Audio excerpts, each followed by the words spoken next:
Hello everyone, मैं हूं doctor Deepti और आज आपका मेरे इस यूट्यूब चैनल पे बहुत बहुत स्वागत है। आज की इस वीडियो में हम बहुत ही इंपॉर्टेंट डिजीज़ के बारे में बात करने वाले हैं, जो कि एक स्किन डिजीज़ है जिसके हम कहते हैं इम्पिटिगो। और ये बहुत ही ज़्यादा कॉमन प्रॉब्लम होती है और स्पेशली छोटे बच्चों में, शिशुओं में ये बहुत ज़्यादा आम होती है।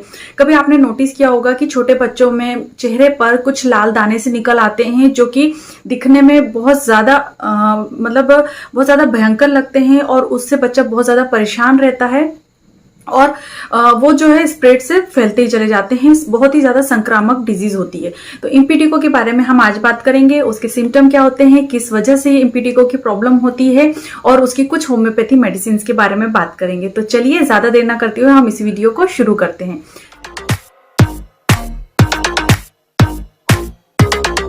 तो सबसे पहले हम ये जान लेते हैं कि इम्पिटिगो आखिर होता क्या है। तो इम्पिटिगो जो होता है एक संक्रामक स्किन डिजीज है, जो कि अगर टच से या फिर किसी कांटेक्ट से फैलती चली जाती है। शिशुओं में और छोटे बच्चों में आमतौर पर ये समस्या काफ़ी ज़्यादा देखने को मिलती है, पर वयस्क भी इससे अछूते नहीं होते हैं।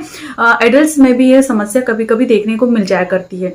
बच्चों में अगर बात करी जाए प्लेस की कि वो कहाँ होता है, तो सबसे ज़्यादा इम्पिटिगो का जो इन्फेक्शन होता है वो बच्चों के चेहरे पर, नाक के आसपास या फिर उनके माउथ के आसपास, इस वाले एरिया में या फिर यहाँ नाक के आसपास उनको ज़्यादा करके होता है। लेकिन हाथ पैरों में भी ये जो है इन्फेक्शन फैल सकता है, स्प्रेड हो सकता है, बैक एरिया में भी इन्फेक्शन हो जाता है। जो इम्पिटिगो होता है उसकी इमेज मैं आपको स्क्रीन पे यहाँ पे शो कर दूंगी, आप देख लीजिएगा कि किस तरीके के इरप्शंस होते हैं। ये बहुत ही ज़्यादा फायरी रेड कलर के इरप्शंस होते हैं। कभी कभी इनमें जो है एक तरीके का लिक्विड जमा होता है और कुछ समय बाद ये लिक्विड निकल जाता है या फूट जाता है। ये इरप्शन जो होते हैं उसमें से लिक्विड निकलता है और उस जगह पर लिक्विड निकल जाने के बाद में कुछ क्रस्ट बन जाता है, वहां पे पपड़ी जैसी जम जाती है और ये स्प्रेड होता चला जाता है आपकी बॉडी के, या छोटे बच्चों में ये बहुत ही जल्दी इन्फेक्शन हो जाता है। बैक्टीरिया से होने वाला इन्फेक्शन होता है जो कि बहुत ज़्यादा ही संक्रामक होता है। तो ये होता है इम्पिटिगो। इम्पिटिगो के लिए होम्योपैथी जो है या होम्योपैथी मेडिसिन जो है काफ़ी असरदायक होती है। ये इम्पिटिगो को ठीक करने, साथ ही साथ इसके जो स्प्रेड होता है इसे रोकने का बहुत ज़्यादा काम करती है। मेजेरियम हो या फिर ग्रेफाइटिस हो या फिर एंटीक्रूड हो, ये कुछ ऐसी मेडिसिन है जो कि टॉप मोस्ट मेडिसिन है, जो कि इम्पिटिगो के केसेस में काफ़ी ज़्यादा इफेक्टिव मेडिसिन मानी जाती है। चलिए आगे बात कर लेते हैं इसके कॉजेस के बारे में कि ऐसे क्या कारण होते हैं जिसकी वजह से आपको या शिशुओं को इम्पिटिगो की प्रॉब्लम हो जाया करती है। इम्पिटिगो जो होता है वो जीवाणु के द्वारा फैलने वाला रोग होता है और ये बहुत ज़्यादा संक्रामक होता है। अगर आप ऐसे किसी पेशेंट के कांटेक्ट में आ जाते हैं जिन्हें इम्पिटिगो की प्रॉब्लम है, स्पेशली जब वो घाव में लिक्विड भरा हुआ होता है और वो लिक्विड से अगर आपका कोई भी हिस्सा या आपका कोई भी क्लॉथ वगैरह टच में आ जाता है, तो ये संक्रामक जो है वो संक्रमण जो है वो फैलता चला जाता है। आमतौर पर स्टेफाइलोकोकस ऑरियस, स्टेफाइलोकोकस पायरोजेन नामक बैक्टीरिया के द्वारा ये रोग जो है वो फैलता चला जाता है। क्लोज कांटेक्ट की वजह से ये रोग फैलता है। अगर किसी पेशेंट के कपड़े हो या बिस्तर हो या तौलिया हो या तकिया हो, उसके कांटेक्ट में अगर आप आ जाते हैं तो ये संक्रमण जो है वो आप तक भी फैल सकता है। बहुत ज़्यादा कंजेस्टेड एरिया में, जहाँ जैसे स्पेशली बच्चों में अगर देखा जाए तो स्कूल जो होती है काफ़ी भीड़ वाली जगह होती है, वहाँ पे ऐसे बहुत ज़्यादा कांटेक्ट में वो आ जाते हैं, जिसकी वजह से उन्हें ये रोग होने का जो है खतरा बढ़ जाता है। जब घाव में अगर द्रव भरा हो या लिक्विड भरा हुआ, तो अगर वो लिक्विड किसी के कांटेक्ट में आ जाता है तो ये बहुत ज़्यादा ही संक्रामक रोग होता है। तो ये कारण होते हैं। और स्पेशली अगर आप पहले से ही किसी स्किन डिजीज से अगर आप ग्रसित हैं तो ये बहुत जल्दी आपको हो जाता है, जैसे सोराइसिस हो या एक्जिमा हो या फिर कभी आपकी कोई कहीं इंजरी हो या कटे फटे कहीं कोई जगह हो, तो वहां संक्रमण बहुत जल्दी हो जाता है। अगर कोई कीड़ा वगैरह काट देता है या फिर कहीं पर आपको कट वगैरह लग जाता है, तो ऐसी जगह पे ही जल्दी संक्रमण फैल जाता है। तो ये कुछ कॉजेस हैं जिसकी वजह से बच्चों को या फिर वयस्कों को ये वाला संक्रमण जो है वो आमतौर पर हो जाया करता है। बात करें अगर इसके सिम्टम की, तो इम्पिटिगो के प्रमुख लक्षणों में तो यही होता है कि वो आपको रेड कलर के इरप्शंस आपके बॉडी में नजर आते हैं। आमतौर पर ये इरप्शंस जो है वो आपके मुंह पर या नाक पर या होठों के आसपास या उसके चारों तरफ जो है वो पनपते हैं या फिर संक्रमण जो है इस स्थानों पर होता है। जो ये इरप्शंस होते हैं पहले रेड रंग या लाल रंग के होते हैं, इसके बाद में इसमें द्रव भरा जाता है, फफोले की तरह, जैसे जल जाता है कोई इंसान और वहां पे फफोले पड़ जाते हैं, उस तरीके की इरप्शन जो है वो कन्वर्ट होते जाते हैं, उसमें द्रव जो है वो बन जाता है और कुछ समय बाद इसका जो रंग होता है वो पीला या भूरे रंग का हो जाता है और उसमें से द्रव निकलने के बाद वहां पे क्रस्ट बन जाते हैं और ये बहुत ही ज्यादा संक्रामक स्थिति हो जाती है अगर ये द्रव जो है वो पूरी बॉडी में अगर फैलता है और जहां जहां वो टच होता है वहां वहां ये संक्रमण फैलता चला जाता है। और जो ये इरप्शंस होते हैं इसमें खुजली बहुत ज्यादा होती है, पेन भी बहुत ज्यादा होता है। अगर इसको आप खुजलाते हैं या इचिंग करते हैं, स्क्रैचिंग करते हैं तो इसमें काफी ज्यादा बर्निंग सेंसेशन होता है, पेनफुल स्थिति होती है और अगर ये स्थिति ऐसी ही बनी रहती है तो ये आपकी स्किन जो है या आपकी त्वचा की अंदर की परतों में भी ये फैलता चला जाता है और ये बहुत ज्यादा भयानक रूप ले लेता है, ये अल्सर में भी कन्वर्ट हो जाता है। तो ये आपकी स्किन की भीतर जो त्वचा होती है उसके अंदर अंदर अंदर जाते जाते ये आपके अंदर की भी जो स्ट्रक्चर्स होते हैं उसे भी डैमेज करने लगता है। चलिए अब हम बात करते हैं इसकी होम्योपैथी मेडिसिन के बारे में। तो सबसे इंपॉर्टेंट जो होम्योपैथी मेडिसिन है वो है मेजेरियम। काफी इफेक्टिव होम्योपैथी मेडिसिन है अगर आपको इम्पेडिगो की या बच्चों को इम्पेडिगो की समस्या है तो। स्पेशली इम्पेडिगो है और साथ में उसमें क्रस्ट अगर आ जाते हैं, पपड़ी अगर वहां जम जाती है तो ये काफी इफेक्टिव होम्योपैथी मेडिसिन है। इसमें इम्पेडिगो के इंडिकेशंस ये होते हैं कि ये जो होता है आपके माउथ पर या फिर आपके नोज के अराउंड हो सकता है और इसमें क्रस्ट बहुत ज्यादा होता है, इसमें येलोइश थिक पस लाइक डिस्चार्ज होते हैं, टच करने पे यहाँ पे कभी कभी ब्लीडिंग भी हो जाती है, काफी ज्यादा स्क्रैचिंग होती है, बच्चा जब देखो तब उसमें खुजली करता रहता है, साथ में वहां पे ब्लीडिंग भी हो जाती है, काफी ज्यादा डिस्चार्जेस होते हैं, बहुत ज्यादा येलोइश पेल डिस्चार्जेस होते हैं, बर्निंग सेंसेशन होते हैं क्योंकि आप खुजलाते हैं कंटिन्यू तो वहां पे पेन बहुत ज्यादा होता है, बर्निंग सेंसेशन बहुत ज्यादा होती है। साथ ही साथ इस स्थिति की वजह से बच्चा जो होता है काफी रेस्टलेस और बहुत ज्यादा इरिटेबल यानी कि बहुत ज्यादा चिड़चिड़ा हो जाता है। तो अगर इस तरीके के इंडिकेशंस है तो मेजेरियम जो है काफी ज्यादा इफेक्टिव होम्योपैथी मेडिसिन है। स्पेशली क्रस्ट अगर हो, साथ में डिस्चार्जेस हो, बर्निंग सेंसेशन हो, पेन हो तो ये बहुत ज्यादा इंडिकेटेड है। तो ये बच्चों को दी जा सकती है। बच्चों में जो है लोअर पोटेंसी ही दी जाती है तो डॉक्टर से जरूर संपर्क करें बच्चों को कोई भी मेडिसिन देने से पहले। और 30 पोटेंसी बच्चों को दी जा सकती है। तो 30 पोटेंसी अगर बच्चे को दी जा रही है तो उसकी 2 बूंद आपको बच्चे को 3 बार देनी है। धीरे धीरे करके ये समस्या जो है, ये स्थिति जो है ठीक होती चली जाती है। सेकेंड मेडिसिन है ग्रेफाइटिस। इसके इंडिकेशंस तब होते हैं जब आपको इम्पेडिगो की प्रॉब्लम हो, उसके साथ में वहां पर इरप्शंस हैं, साथ ही साथ वहां पे डिस्चार्जेस भी हैं। ग्रेफाइटिस के डिस्चार्जेस जो होते हैं वो काफी ज्यादा वाटरी डिस्चार्जेस होते हैं, बिल्कुल भी उसमें कलर नहीं होता है, स्टार्टिंग में बहुत ज्यादा थिक होते हैं, कोरोसिव होते हैं। इसका मतलब, कोरोसिव का मतलब होता है कि जहां जहां ये लिक्विड जो है टच होता है वहां पे बहुत ज्यादा बर्निंग सेंसेशन होता है, उस जगह पे काफी ज्यादा ईचिंग होती है और बहुत ज्यादा वाटरी डिस्चार्ज होता है, स्टिकी होता है, चिपचिपा पदार्थ होता है और बिल्कुल भी कलर नहीं होता है।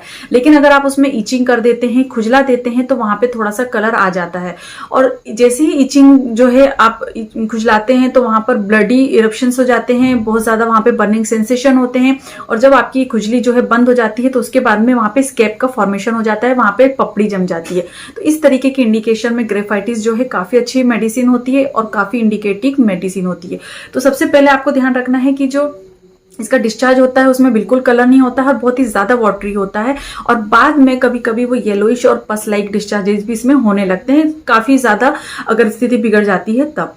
तो अगर ग्रेफाइटिस की इस तरीके की इंडिकेशन है तो इसे 30 पोटेंसी में 2 बूंद दिन में 3 बार दिया जा सकता है। काफी अच्छी मेडिसिन है और काफी इफेक्टिव होम्योपैथी मेडिसिन है।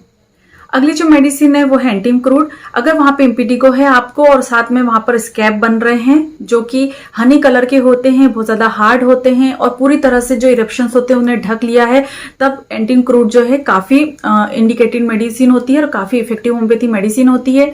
इसके डिस्चार्जेस जो है वो ग्रीनिश कलर के हो सकते हैं, वहां पे काफी पेन होता है, बहुत ज्यादा ईचिंग होती है और बहुत ज्यादा कोरोसिव डिस्चार्जेस होते हैं। तो अगर इस तरीके के इंडिकेशन से बहुत ज्यादा इम्पेडिगो हो गए और स्पेशली जो एंटीमक्रूड के जो इम्पेडिगो होते हैं वो नोज के अराउंड होते हैं, नाक के आसपास होते हैं। तो अगर इस तरीके के इम्पेडिगो है या इस तरह का स्किन इरप्शन है तो फिर एंटीमक्रूड जो है काफी अच्छी और नेचुरल होम्योपैथी मेडिसिन है। अगर वहां पे स्कैब है तो इस मेडिसिन को भी 30 पोटेंसी में इसकी 2 बूंद को दिन में 3 बार लिया जा सकता है। बहुत अच्छे रिजल्ट होते हैं इस मेडिसिन के। अगली जो होम्योपैथी मेडिसिन है वो है सिकोविटा। इसे वाटर हेमलॉक भी के नाम से भी जाना जाता है। अगर वहां पर आपके इम्पिडिगो है, साथ में वहां पे स्कैब भी है, वहां बर्निंग सेंसेशन है, ईच भी है, इचिंग भी है, जस्ट लाइक द एंटीइम्क्रूड, ये मेडिसिन काफी इंडिकेटेड होती है। जो इसके स्कैब होते हैं अगर वो फॉल ऑफ हो जाते हैं कुछ समय बाद, तो वो जो स्किन होती है उसे बहुत ज्यादा फायरी रेड कलर की स्किन हो जाती है, बहुत ही ज्यादा सरफेस जो है स्मूथ सरफेस होती है, बहुत ज्यादा रेडनेस होती है। स्कैब जो है निकल जाने या गिर जाने के बाद बहुत ज्यादा ईचिंग होती है, बहुत ज्यादा बर्निंग सेंसेशन होते हैं, और इसका जो डिस्चार्ज होता है वो थिक और येलोइश कलर का होता है। तो ये इस तरीके के इंडिकेशन होते हैं सिक्यूटा में। इसके इरप्शन जो होते हैं वो आपके अराउंड द माउथ होते हैं, कॉर्नर ऑफ द माउथ होते हैं। जो आपका माउथ का जो कॉर्नर्स होते हैं ना, इस जगह पे इसके इरप्शंस होते हैं, और ये इरप्शंस जो है वो चिन तक फैलते चले जाते हैं, और कभी कभी ये इरप्शंस जो है हाथों में भी नजर आ जाते हैं। तो अगर इस तरीके के इम्पिटिगो या स्किन इरप्शन है तो इस मेडिसिन का इस्तेमाल 30 पोटेंसी की 2 बूंद में दिन में 3 बार या 4 बार लिया जा सकता है। काफी अच्छे रिजल्ट होते हैं इस मेडिसिन के। अगली जो मेडिसिन है वो है डल्कामारा, और इसमें जो इम्पिडिगो होता है वो क्रस्ट के साथ होता है। क्रस्ट का जो कलर होता है वो येलोइश, बहुत ज्यादा ब्राउनिश कलर का होता है। जो स्कैब जो इरप्शंस होते हैं वो क्रस्ट से पूरी तरह से कवर्ड होते हैं, और स्पेशली जब आप इन इरप्शंस को वॉश करते हैं या नहाने के बाद, ये इरप्शन जो है काफी इसमें एग्रीवेशन हो जाता है, बहुत जल्दी इसमें तकलीफ होने लगती है, इचिंग होती है, पेनफुल होते हैं, और जैसे आप उसे टच करते हैं तो वहां से ब्लीडिंग हो जाती है, स्क्रैचिंग के बाद में ब्लीडिंग हो जाती है बहुत ज्यादा, और बहुत ज्यादा वहां पे पेन होता है। और जब भी कभी आप उसमें स्क्रैचिंग करते हैं तो वहां से ब्लीडिंग होती है, और कभी कभी वहां से पस लाइक डिस्चार्जेस भी हो जाते हैं। तो अगर इस तरीके के सिम्टम है तो डल्कामारा की 30 पोटेंसी की 2 बूंद का सेवन दिन में 3 बार किया जा सकता है। काफी अच्छे रिजल्ट होते हैं इसके। अगली जो मेडिसिन है वो है नेट्रोम्योर। इसके इरप्शन जो होते हैं वो आपके माउथ के अराउंड होते हैं, नेजल जो सेप्टम होता है उसके नीचे होते हैं, अपर लिप जो होती है वो उसमें स्वेलिंग हो सकती है, सूजन होती है, और माउथ के आसपास पूरा एरिया जो है वो इरप्शन से कवर्ड होता है, और इसमें क्रस्ट भी बहुत ज्यादा होता है। तो इस तरीके के अगर इरप्शंस हैं तो आप नेट्रोम्योर का इस्तेमाल कर सकते हैं। नेजल सेप्टम जो होता है यहाँ, और ये इस इतने लिप्स के अराउंड जो है ये इरप्शंस होते हैं। तो ये जो इरप्शंस होते हैं इसमें काफी ज्यादा बर्निंग सेंसेशन होती है, ये मर्ज हो जाते हैं आपस में, सारे जो भी इरप्शंस होते हैं वो अपने आप मर्ज होते जाते हैं, बर्स्ट होते हैं, और उसमें से लिक्विड डिस्चार्ज भी निकलने लगता है। तो नेट्रोम्योर इसमें काफी इंडिकेटेड होता है। तो नेट्रोम्योर की 30 पोटेंसी की 2 बूंद का सेवन दिन में 3 बार किए जाने पर ये जो इरप्शंस है वो पूरी तरह से ठीक हो जाते हैं। और बहुत ही अच्छी होम्योपैथी मेडिसिन है, बहुत ही इफेक्टिव मेडिसिन है स्किन इरप्शंस में, वो है हिपर सल्फ। और बहुत सारी मेडिसिन, बहुत सारी स्किन प्रॉब्लम में ये मेडिसिन का इस्तेमाल किया जाता है, स्पेशली तब जब वहां पर बहुत ज्यादा पस फॉर्मेशन होने लगता है। तो काफी इंडिकेटेड मेडिसिन होती है। ऐसा कोई भी स्किन इरप्शन जहां पे अल्सर बनने लगता है तो ये मेडिसिन काफी इंडिकेटेड होती है। तो ऐसे इरप्शन जहां पर बहुत ज्यादा पस बनने लगा है और वो पस अल्सर की तरफ बढ़ रहा है तो इस मेडिसिन का इस्तेमाल किया जाता है। काफी बर्निंग सेंसेशन होते हैं, पेनफुल सेंसेशन होते हैं, बहुत ज्यादा तकलीफ होती है, और वहां से पस लाइक डिस्चार्जेस होते हैं जिसकी स्मेल जो होती है बहुत ज्यादा फाउल होती है, बहुत ही ज्यादा उसमें से बदबू आ रही होती है। तो अगर इस तरीके की इंडिकेशन है और जो अल्सर की तरफ कन्वर्ट हो रहा है आपका इम्पिटिगो, तो इस मेडिसिन का इस्तेमाल करिए। 30 पोटेंसी की 2 बूंद का इस्तेमाल दिन में 2 बार किया जा सकता है। काफी अच्छे रिजल्ट होते हैं अगर वहां पे अल्सर या पस फॉर्मेशन हो रहा है और साथ में फाउल स्मेल है तो। और आखिरी में मेडिसिन है सल्फर। स्किन में ये मेडिसिन काफी इफेक्टिव होती है, इम्पिटिगो के केसेस में भी काफी इफेक्टिव होती है। अगर इरप्शंस जो है काफी बर्निंग सेंसेशन है, बहुत ज्यादा वहां पे प्रिकिंग टाइप का पेन है, जैसे कि कुछ चुभ रहा है, और बहुत ज्यादा टेंडरनेस है, बहुत ज्यादा वहां पे पेनफुल कंडीशन है, बहुत ज्यादा स्किन जो है ड्राई होती है, तो ये मेडिसिन जो है काफी अच्छी मेडिसिन होती है। और इसके इरप्शंस जो है इवनिंग में और नाइट टाइम पे या रात में इसकी जो इरप्शंस है इसमें बढ़ोतरी हो जाती है, इसमें एग्रेवेशन होता है और काफी वर्स कंडीशन हो जाती है, और खुजलाने पर वहां से ब्लीडिंग बहुत ज्यादा निकलती है, पस के डिस्चार्जेस होता है, वाटरी फ्लूइड का डिस्चार्जेस होते हैं। तो अगर इस तरीके की कंडीशन है जहां पे बर्निंग सेंसेशन बहुत ज्यादा है तो सल्फर का इस्तेमाल किया जा सकता है। तो सल्फर की 30 पोटेंसी का इस्तेमाल दिन में 2 बार करने से, इसकी 2 बूंद लेना है, डायरेक्ट टंग पे लेना है और 2 बार इसका सेवन करना है। तो ये जो है सिम्टम जो है इसके धीरे धीरे करके कम होने लगते हैं। तो इस तरीके की कुछ होम्योपैथी मेडिसिन है जो कि काफी इफेक्टिव होती है इम्पिटिगो की केसेस में। बच्चों में ये काफी, शिशुओं में और बच्चों में ये जो प्रॉब्लम है बहुत ज्यादा कॉमन होती है, और वयस्कों में भी ये प्रॉब्लम बहुत ज्यादा कॉमन होती है। तो ये मेडिसिन का इस्तेमाल करिए, और कोई भी दवा लेने से पहले उस चीज की जांच करवाइए कि आपको यही प्रॉब्लम है या नहीं है। साथ ही साथ कोई भी मेडिसिन लेने से या बच्चों को देने से पहले इस डॉक्टर की सलाह जरूर लीजिए। तो आशा करती हूँ आपको आज का मेरा ये वीडियो पसंद आया होगा, और यदि पसंद आया है तो लाइक शेयर जरूर करिएगा। और इसके बाद में मैं लाइव सेशन के बारे में भी सोच रही हूँ। बहुत सारे कमेंट्स आते हैं जिसका उत्तर मैं नहीं दे पाती हूँ, तो लाइव सेशन में मैं जिन्होंने मुझे कोई क्वेश्चन पूछे हैं या मेडिसिन पूछी है, तो मैं लाइव सेशन में आकर उनके बहुत ही जल्द उनका उत्तर देने वाली हूँ। तो इस चैनल के साथ बने रहिए और सब्सक्राइब करना बिल्कुल मत भूलिए, और नोटिफिकेशन बेल को भी जरूर प्रेस करिए। इसके बाद मिलूंगी नेक्स्ट वीडियो में। तब तक के लिए बाय बाय, अपना ध्यान रखिए और खुश रहें। धन्यवाद।